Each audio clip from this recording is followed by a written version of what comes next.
Welcome to the Gyrl podcast, the show where purpose meets inspiration. Each week, I sit down with incredible individuals who open up about their real life journeys, the wins, the setbacks, and the lessons in between. Whether you're navigating personal growth, career moves, or entrepreneurship, you're in the right place. I am Kyra Mitchell Lewis, your host, and I'm so glad you're here. Let's go up together. All right.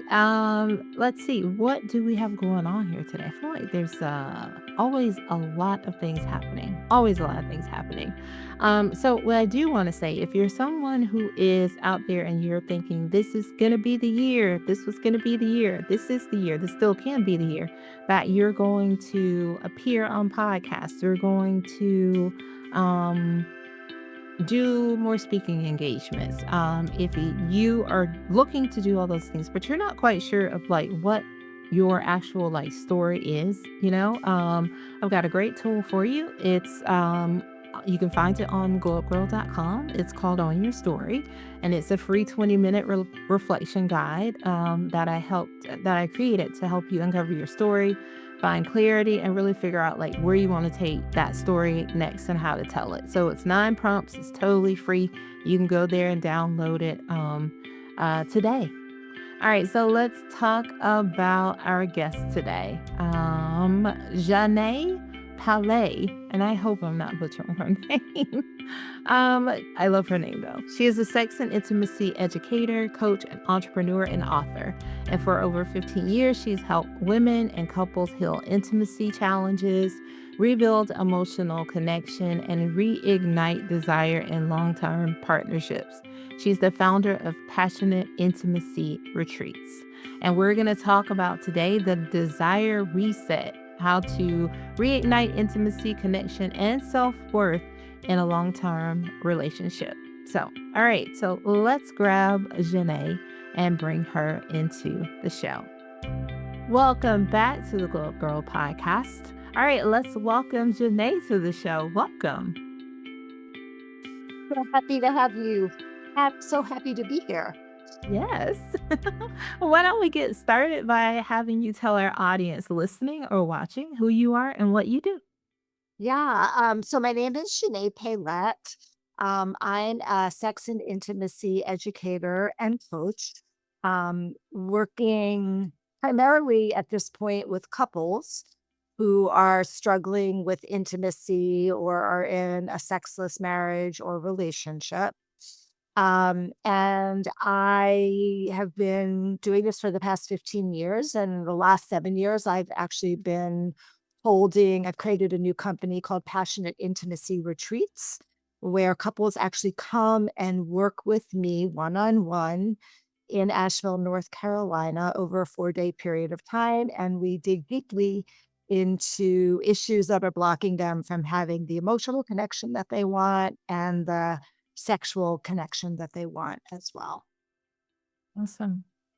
All right. Well, let's just kind of dive in and let's start from the woman's side of it first, right? Obviously, I know you do work with couples, but I'd like to talk about why so many women feel like usually something is wrong with them when desire maybe fades in their relationships.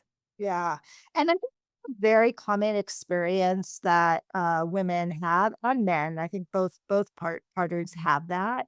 And it happens for a lot of reasons, like you start in a relationship and there's all this new relationship energy that is just driven by all of these like hormones, right? Mhm. Dopamine hormones. It's sort of like, crack cocaine, if you will, right? Like just wanting to connect and to have sex and regardless of what age you actually are at when you're in a new relationship, that those hormones are always flowing. Mhm. Um, and then, that lasts for 6 to 18 months. And then the real world hits Mhm. and you begin to, the hormones start to fade and you actually begin to be in a real relationship and you maybe begin to see some of the flaws in this person who you thought were totally perfect. Right, and you maybe get a little bit like, "Mm," and, depending upon where you are, what life stage you are in, when real life comes into play, things start to shift, right? Mhm. So maybe there are children that come on board, and we know that they are very disruptive as much as we love them. They take a lot out of people, and they it makes it very hard for a couple to be able to connect, right? We know that the stress of life and the stress of work is also very challenging, and stress is one of the really biggest factors that will block desire for both women and men. Mhm. Um, we also, I think, tend to get into this pattern Mhm. where, our conversations, which maybe were more like exciting and creative and like, let's talk about the future and what our values are and things that feel really connected emotionally, tend to Mhm. become more logistical. Like, let's talk about who has to pick up the groceries and who has to take the dog to the vet, right? And we just begin to lose that intimacy, that emotional connection that we had in the beginning of the relationship. Uh, and again, I think it's nobody's fault. Nobody's to blame. It's just what happens when you're living with somebody, maybe, for a period of time, you're under the same roof. Things start to shift. And if we don't make it a priority, then it's very easy to start to feel like, I'd rather be doing the dishes, or I'd rather be, being on Insta talking to my girlfriends or whatever, posting, right? So Mhm. it's easy for, I think, sex and intimacy to become on the bottom of the to-do list. I think that's the emotional piece of it. There's also Right. the sexual piece of it, which is for many women, broad generalization. So let's take that as a caveat. Um, a lot of women are just not having very good sex. They maybe feel like their pleasure is not a priority. They may not be being touched the way they want to be touched. They may end up feeling like they're having like duty sex or what I call obligation sex, right? Mhm. Um, and all of that really just totally crushes your libido as well. Mhm. Mm. Yeah, I think well, you said a lot of really great things there because I think it's like you mentioned in the beginning, yes, those like where it's just all like lust. And you're like, just Yes. let me have more, let me have more, let me have more. Exactly. And then you start settling into real life, as you mentioned. And then with real life comes like real life responsibilities. Mhm. And it's about, and most times, like, it takes a back seat because those responsibilities and, like you said, logistics of life, of just, like, living every day and showing up for, like, your household and things. So, yes, it does, push that to the end. And then the other thing, like you mentioned, maybe the experience isn't so great. Maybe that experience doesn't feel as great anymore. And that could be a number of things, right? Because you have people who, and I'm just asking, so I'm just out here asking questions. Because it could be like, from a sense of obviously going through for women, going through like perimenopause, going through menopause, Absolutely. like for women who maybe have had children, like when you look at physical, people saying, "Oh gosh, I've gained weight. Oh, I don't see myself the same anymore." Like all those things. But some of those things can be true too on the side for the man, right? Maybe he's picked up, a couple little pounds or whatever. He's going Most through of them do. yeah, and he's We all do. kinda going through, changes in life as well, so, Right. things start to look different for everyone, and also too, like, it affects, like, all those things when you think about, like, even those things, they can affect our confidence, right? And how we show up to be intimate in those moments, and then do you feel like it has, like, also an effect of, like, how we show up just, not just inside, like, our space with our partner, but externally in life? Yeah, absolutely. If we're feeling like and body image issue is a huge, piece Mhm. for a lot of women, especially as, they're pregnant, they're postpartum, they're going through menopause, our bodies are changing constantly. We don't feel sexy, right? Like, I think in order to feel desire, you've got to feel desirable. And even if your partner thinks you're desirable, if you don't feel yourself that you're desirable, it's really hard to get into that space. And that absolutely affects our confidence in the workplace. It affects the way we show up in relationships as well, with other people. Mhm. It definitely has a very significant impact on women when we're not feeling good about ourselves. Mhm. Now let's talk about that because you hit on it and it came knocking on my door. Let's talk about how, like you mentioned, a lot of times, if we gain weight, I'm talking specifically about myself. If whenever I gain weight and I don't feel, I'm like, oh God, like, no, please don't touch me, anything but touch me. And you're right, like your partner, like my husband's like, not affected by it. But I'm very, I was at the time, before when I lost weight, then I was like, "Oh, yeah." But during that time period when I gained, I was like, "Mm-mm, no, I can't." Like, "No, I don't want you to no." Like, it was obligation. It was kind of like obligation intimacy Yeah, because I was like, "Well, I know I'm supposed to do it. I don't wanna be doing it." But it's not yeah, fair to him because he's still, like, seeing me in whatever this light is that, like, "Oh, yeah, you look good, da, da," and whereas I was like, "No, I don't. No, I don't. Like, I don't feel good, I don't look good. You just wanna have So, how can because and I'll say this because I think this is the important part. Like, yes, I lost weight because I wanted to lose weight. I needed to lose weight. But for people who maybe, because how sometimes we can see ourselves in a way where really it's just because we like gained 5 pounds and we were like, oh my God, I'm so disgusting. And I'm not like minimizing that because everybody's feelings are like true and they're true to you. But how can we sort of reconnect with the bodies that we have to feel that desire again? Because just say if in true form, even if like if I'd never lost the weight I lost, like what do you recommend to people? well, I think that's a great question. So this is this is around self-acceptance and self-love and a realization, right?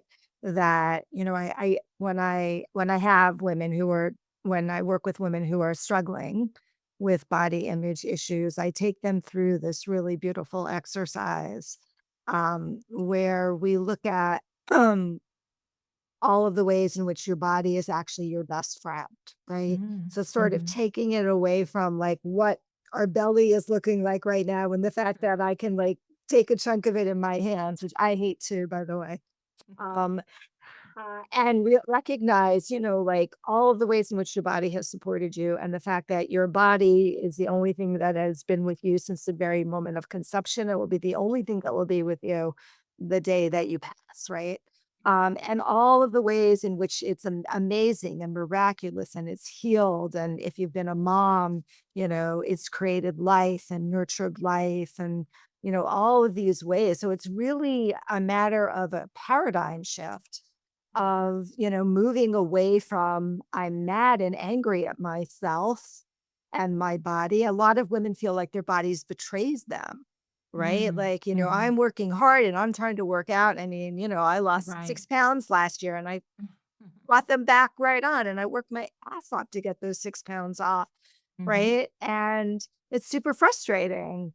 right. And so there's a lot for a lot of women, there's a lot of anger and feeling like our body is betraying us, right? Mhm, And it's really a matter of shifting the paradigm and thinking about no, think about how your body has supported you. Think about when, I use right. my example, when you broke your ankle, 2 years ago, Yeah. and, your body miraculously over a period of time, the bones knitted back together, right? And Mhm, just mhm, really shifting the paradigm, yeah.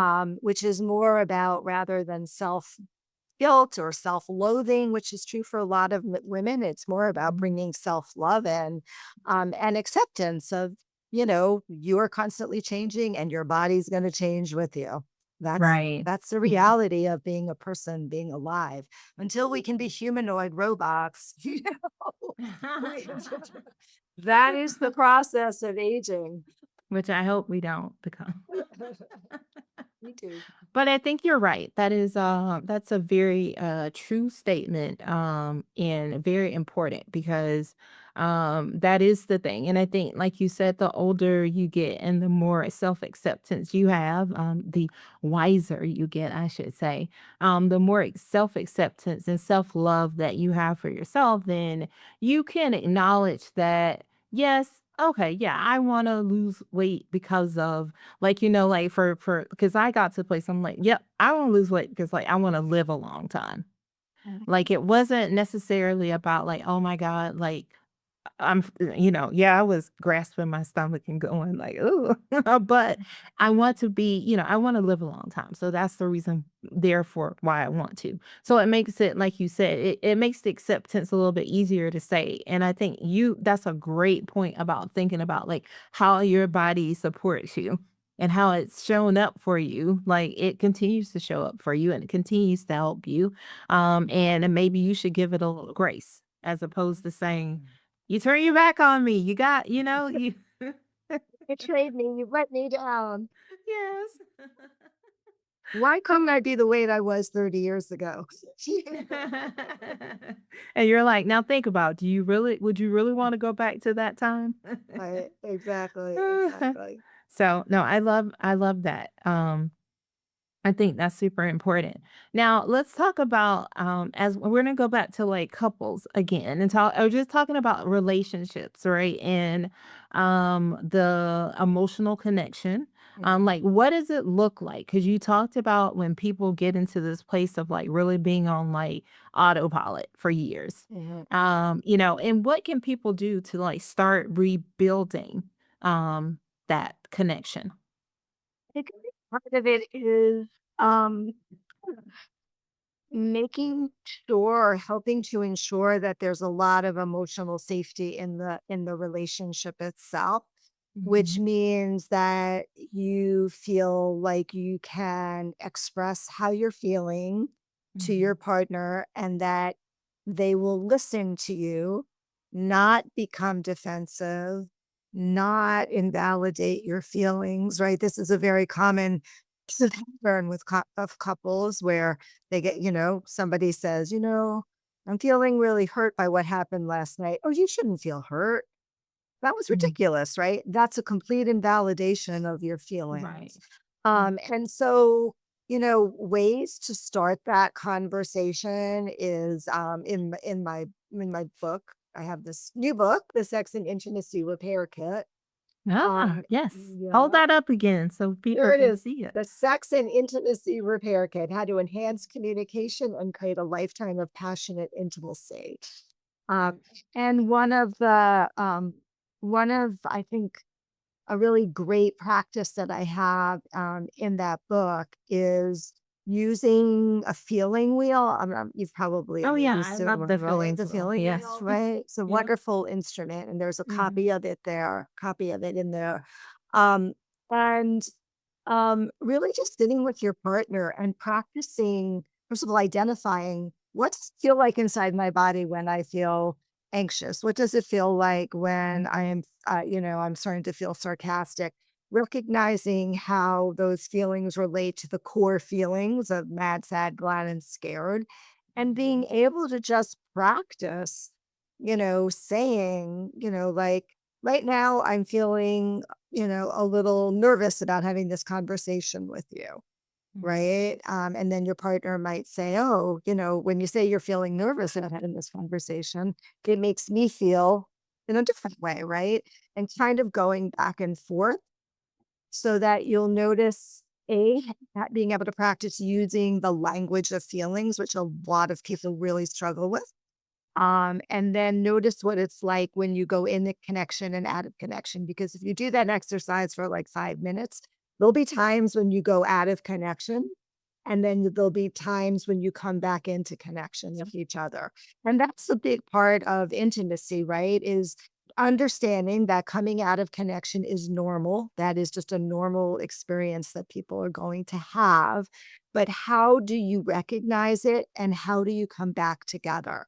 That's what creates the emotional safety, right? Like if you knew you were gonna, if you knew that when you and your partner have an argument, there might be some heat, maybe, but you also know that, within a day, you're going to be able to come back together and repair it. It's Mhm. going to create more connection. That provides more safety to be able to actually express the feelings that you're having in the Mm. moment. Mhm. Yeah, I love that, and like Mm. you said, I think, yeah, I'm making sure that there's that safe space, for you to have those discussions, and I love the feelings well. Yeah, it's, like, amazing to, like, because I think a lot of times people don't really think about, like, the root of why, like, Right. "Oh, I just feel this way," and then it's like, "Well, I just feel this way," but then as you kinda walk through the sort of I'll just use layers, right? As you're Right. peeling back the sort of why, like, it's and then when you are honest with yourself because I think that's the important thing because I remember when I first started therapy and I had the will and I had a feeling of this and my therapist was like, and so we walked down to the root cause and I was like, I didn't want to say it was but then I thought, I'm like, well, if I'm honest with myself, like, yes, it is. That's the reason. Like, this Right. is why. Right. So, and you Right. can, yeah, and you can only get better, together if you create these spaces, these transparent, open spaces and safe, Yeah. Yeah. spaces Yeah. where you can have these types of discussions. Yeah. Um, let's talk about a myth about Mm. desire that in intimacy that you think women who have been in long-term relationships should let go of. Mhm. That's a great question. I think a myth about desire that women need to let go of is if they're not feeling horny, if they're not like just feeling like they want to engage with their partner, that there's something wrong with them. Mm, And that is definitely not true, especially as we age, our desire changes from spontaneous desire, right? Because mhm. all of our hormones were flooding our systems when we were 18, 19, 20, 25, right? Right.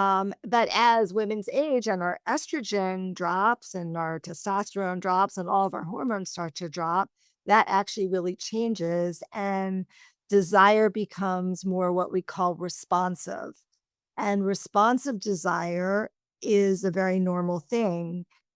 And it happens when, you know, often, like maybe your partner not just says, "Hey, baby, do you want to have sex?" That does not usually help with women who have Mhm, responsive desire. But if they come mhm, over to you and they start, kissing you on the neck or stroking your hair, and your brain starts to catch up with, like, oh, this actually feels good, mhm, and there's some sort of beginning of an erotic sense or feeling of a connection, then your body takes over with the respected desire. So I mhm, think that is a big challenge, and it's a challenge for women because we women feel like, oh, I'm just like, I'm done, like I don't have it anymore, right? mhm. And it's a Yeah. challenge for their partners, their male partners or female partners, really any partner, because they feel all the pressure to initiate sex because it's, when you have responsive desire, you're probably not thinking about sex at the top of your to-do list. It may not even be on your to-do list, right?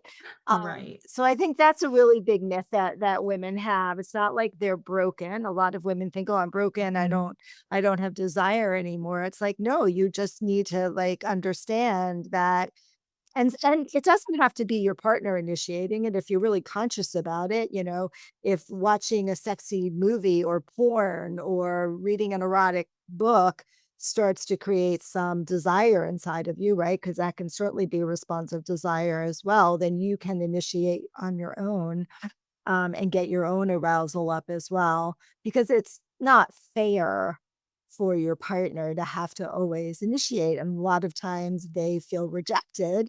And when they feel rejected, they're not going to initiate again. And that's how couples get into a sexless marriage. That's exactly the process in which it works. mhm. No, that's really, really good. Yeah. I think that's really good insight. And also to just, like you said, for people to realize like it's okay if that's not the first thing that your brain is thinking about. Like you, yeah, you have to, I mean, you have to be intentional, You do. You do intentional have to be about it. intentional, Yeah. right, Yeah. right. So, And one of the ways to do that is to, like, really also, maybe have I always recommend every sex coach or therapist will recommend that couples in long-term relationships plan a date night, or I call it like a sexy night hmm at least one day a week, right? So that hmm it's on your mind, it's a priority. It doesn't get pushed to the bottom because you have a conference call. Okay, hmm maybe it's a really important conference call, right? But you wouldn't push dinner with your friends to the bottom because you have a conference call, right. right? Right. So Yeah. really Yeah. making it a priority is important. Mhm. Yep. Awesome. All right. So, but for anyone who might be listening and they're thinking to themselves that they like to have a conversation about, things we've talked about today, what's a first move that feels safe, but actually can be the start of creating change? Mhm. So I'm going to tell you exactly what to do. You're going to go to this website, which is called howtoimprovemylovelife.com, howtoimprovemylovelife.com. Mhm. And that website is going to take you into an intimacy equation quiz, which I created, which is really fun. It's super simple. It's like a 3 minute, it's like one of those Facebook character quizzes. And it's Mhm. not because nobody's getting the results. It's not your results are not being like shared with a million different companies. But Mhm. uh, and you will sort of just you'll learn what your intimacy equation is, right? Mhm. So are you somebody who like intimacy for you is about like talking for hours with your partner about Mhm. feelings, or is intimacy for you something about we're going to go on an adventure and like, parachute out of a helicopter or an airplane, right? Mhm. So and then once you understand your intimacy equation, it's a great opening to talk to your partner because it's low risk, right? You want Mhm. to start these conversations at very low risk, not at blaming or shaming. That's immediately going to make your partner defensive. But to Mhm. say like, hey, I took this intimacy equation quiz and I found out I was, X, Y, and Z. I'd love to know what you are. Would you take it? Mhm. Right? And that gives you like common ground to start having conversations and Mhm. information about the different intimacy styles. And that's couples really love that. It's just a really safe way to start the conversation. Mhm. Yeah, I love that too. Okay, so tell everyone about how they could work with you, about, you talked a little about retreats, about the coaching program. Tell people how they can work with you, how they can connect, and also where they can get the book. Okay, great. So I do individual private retreats in Asheville, North Carolina. Um, you can go to my website, which is Passionate Intimacy Retreats with an S.com, passionateintimacyretreats.com. You'll also find access to the book there, but it's also on Amazon. And I also once a year do a group couples retreat in Costa Rica as well. This year it'll be February 25th through March 2nd of 2027, which is a really fun way to be on a retreat and also have a vacation. And Mhm. then I'm also offering in the fall a group coaching program, an online group coaching program where you'll Mhm. have videos and then as well you'll have live coaching with me twice a month. Mhm. Awesome. Yeah. Awesome. I love that. And we'll make sure we drop the links in the show notes as well. All right. So we're going to transition to three things with Janae. So the first question is a two-part question. How do you start and end the day? Oh, Lord have mercy. Okay. I will, sometimes I'll start the day, with a nice cup of tea, like, I like mud water mushroom tea, and so I'll start my day with my tea and some coconut milk or almond milk foam, and if I have time, I will sit and do the crossword puzzle. Mhm. Mhm. Nice. I like it. How do I end my day? Almost always end my day cuddling with my partner. Okay. Awesome. Yeah. All right. The second question is what's a current goal or intention that you're focusing on? Oh, okay. Um, well, um, at the moment, in addition to my retreat business, my partner and I are also creating a mobile bar business with an Airstream. We're renovating an Nice. Airstream bar for Mhm. weddings and events. And that's a new business. So that's our goal. My goal is by January of 2027, we will Mhm. be up and running and have a whole bunch of events booked. Nice. I like that. And the last question is where are you currently finding inspiration? Hmm, hmm, hmm. I'm getting inspiration at the moment, doing some really deep spiritual work, Mhm. looking at both meditation. I've done some Akashic record sessions that have been just incredibly helpful to me. I've had a lot of very, very vivid dreams that have really helped direct me as well. Awesome. I love that. Well, I have had a great time chatting with you today. This has been a great conversation. And I have one last question before I let you go, which is what are three things you'd like the listeners or watchers to take away from our conversation today? Well, the first thing I would like them to take away is that if they're not feeling desire, they're not broken. The second thing I want them to take away is that your body is your best friend and will always be your best friend, and to really love it the way it has loved you, even if there have been challenges. And the third thing I want them to take away is if you're feeling like there are challenges in your relationship, whether around emotional intimacy or sexual or physical intimacy, you've got to do something about it. You've got to read a book, you've got to look for help because these type of challenges, especially the emotional intimacy piece and often the physical intimacy piece, they often don't go away if you just bury your head in the sand. You actually have to take some action. Awesome. Well, thank you. Thank you for that. Thank you for everything. Everyone listening or watching, make sure you go and check out the links in the show notes. Also, pick up the book. We all can learn something. We all can learn something about ourselves and how we show up, intimately with our relationships. Awesome. Thank you so much, Kyra. All right. Well, stay tuned, everyone. I'll be right back. All right. Welcome back. And let's thank Janae for joining the show today. You can check out the links to learn more about her, but make sure you go to check out that intimacy quiz that you can also find on her website as well. Um, if you want to learn more about Glow Up Girl, you can visit glowupgirl.com and sign up for our newsletter to get tools, insights, and inspiration to help you on your glow up journey. Be sure to subscribe to our YouTube channel. We are at Glow Up Girl, and wherever you're listening, don't forget to rate, review, and share. It helps more people find the show. And if you're sharing on social or you're sharing something that you think we should see, make sure you tag us so we can cheer you on. All right. Also, remember that resource that I mentioned at the top of the show is called Own Your Story, and it's a free 20-minute reflection guide I created to help you uncover your story, find clarity, and figure out where you want to take it and use it next. So there are 9 prompts, they're totally free.